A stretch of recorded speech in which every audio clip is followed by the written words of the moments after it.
damn, it feels like it's getting colder every damn night. I think our high temperature today was 26. I know Cowboys up north.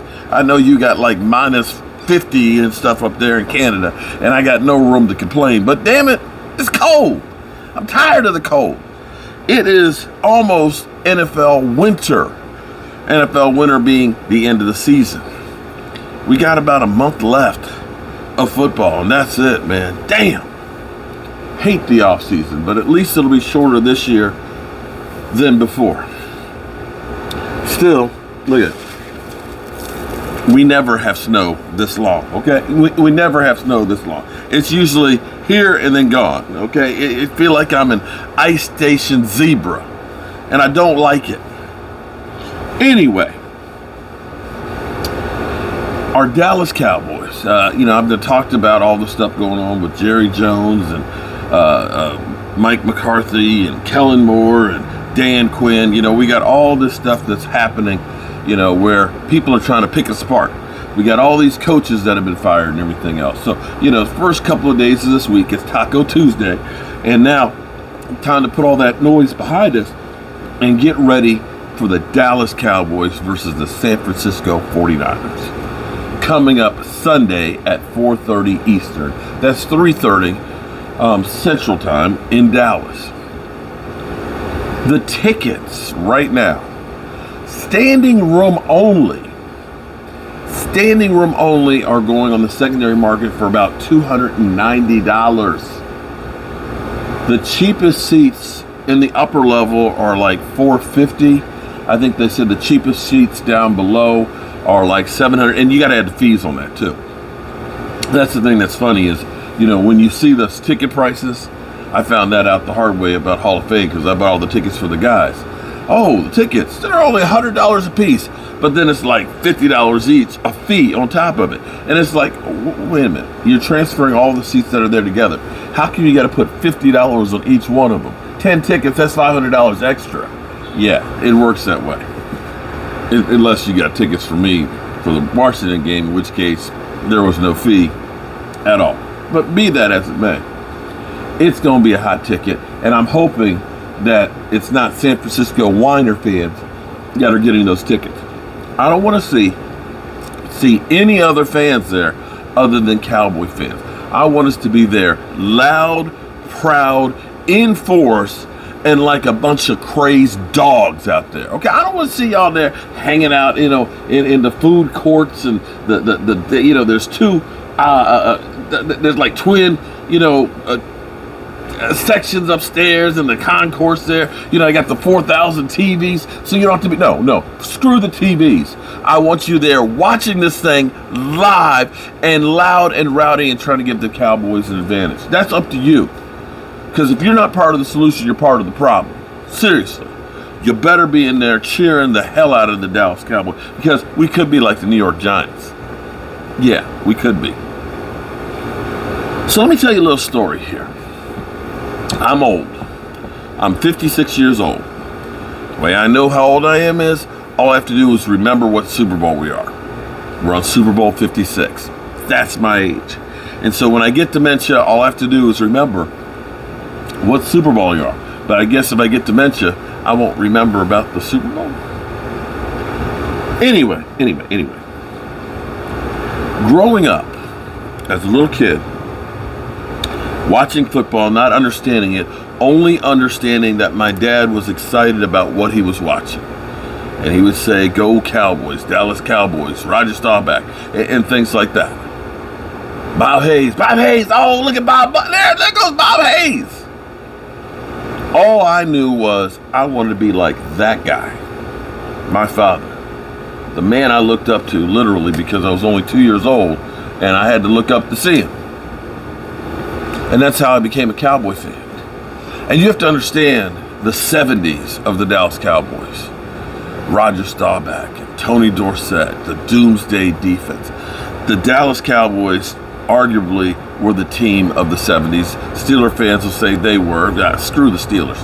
They stole those Super Bowls. I'm serious. And they stole getting to those Super Bowls from the Raiders too. Just talk to Madden. Talk to Madden. But you have to understand, the Dallas Cowboys were the team of the 70s. But unfortunately, in the 80s, it was the birth of the 49ers. Before that, the 49ers were ass. And as the 49ers came to life, it was kind of like the tail end of those 70s teams, the tail end of Roger Staubach. It was the new birth of the new NFL. It was the West Coast offense. It was Jerry Rice and Joe Montana. It was this quick-hitting, dinking and dunking football. It was the fancy, highfalutin offense. It wasn't the ground and pound of like the 70s. It was new versus old. And the 49ers dominated the 80s, the team of the 80s. The Cowboys just continued to go downhill, kids. It was sad. Till finally Jerry Jones bought the team and did the ultimate in firing Tom Landry, the only coach that the Dallas Cowboys had ever had since 1960, their birth. But then, the 49er team was still that team of the 80s into the 90s. They were the team that we wanted to be. We were the young upstarts. We were reborn. And we kept losing to those upstart Cinderellas from the 80s, those champagne drinking 49ers. And the thing that seemed like it changed that power structure, that thing that took the Dallas Cowboys over top of the San Francisco 49ers, was a move that San Francisco at the time probably did not know was going to be their death nail. That death nail was Charles Haley falling out with Steve Young. So you got to understand Charles Haley. This is my own personal thought on it. See, when we went to JMU, Charles was there on that team. JMU, 1973, was a women's teaching college. They got club football in like 1978-79. And finally, Division 1A football. Charles Haley and Gary Clark were kind of the centerpiece players. Gary Clark literally beat the University of Virginia with 3 touchdowns. Touchdown reception, a kickoff return, and a punt return. We won 21-17. Charles Haley was a year younger, 2 years younger. Charles and JMU didn't have winning records. Just didn't. 3, 4, 5 win seasons. He gets drafted by San Francisco in the 4th round. In San Francisco, winning tradition by now, he goes from constantly losing to now winning. And I believe, because knowing Charles, even in practice, even if you're talking about spades, it's win at all costs. And once Charles got that taste of winning, if you did anything to mess up that winning, it's like you stole something from him. So enter Steve Young having a bad game that cost him a game. Charles Haley, I know, went after his ass and basically let him know it's unacceptable, but not that kindly of words. Charles was colorful. Charles was colorful. He was relentless, and he was all about winning. Falls out, and you know how it is. Hey, we love you, Charles, but hey, we got to stick with the quarterback. Bye-bye, Charles. And this is after getting 2 rings with San Francisco. Charles gets picked up by Jimmy Johnson. And that move right there, that relentless motor, that tenacity, that pass rushing ability turned the Dallas Cowboys defense into the #1 defense in the NFL and propelled them to 3 Super Bowls. And had it not been for Jerry Jones's ego and literally ripping the heart out by firing Jimmy Johnson, who knows, we may have won another 1 or 2.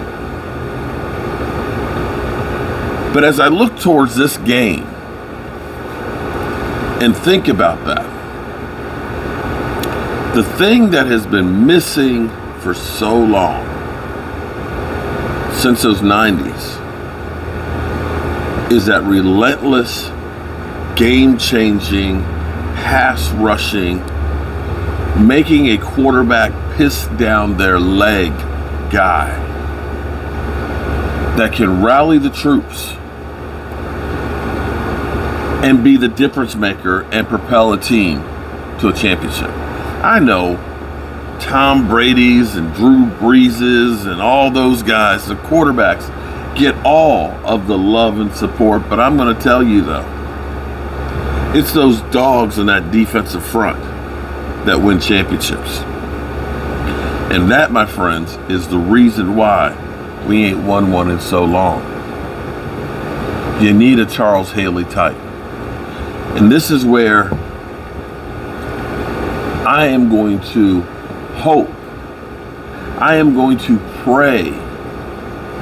I am going to point this at Micah Parsons.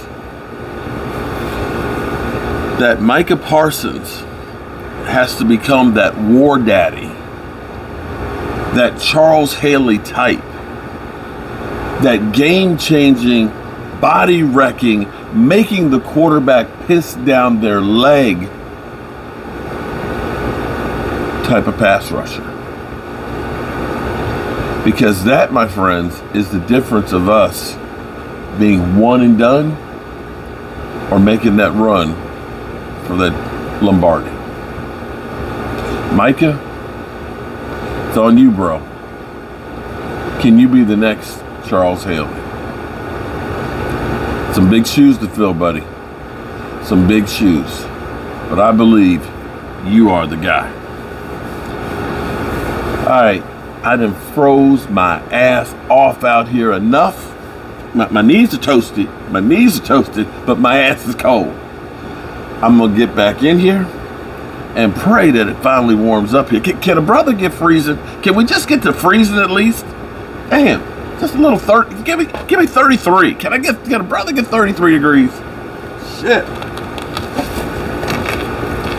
God willing, if I haven't froze to death out here, I'll see you in the morning. Be safe.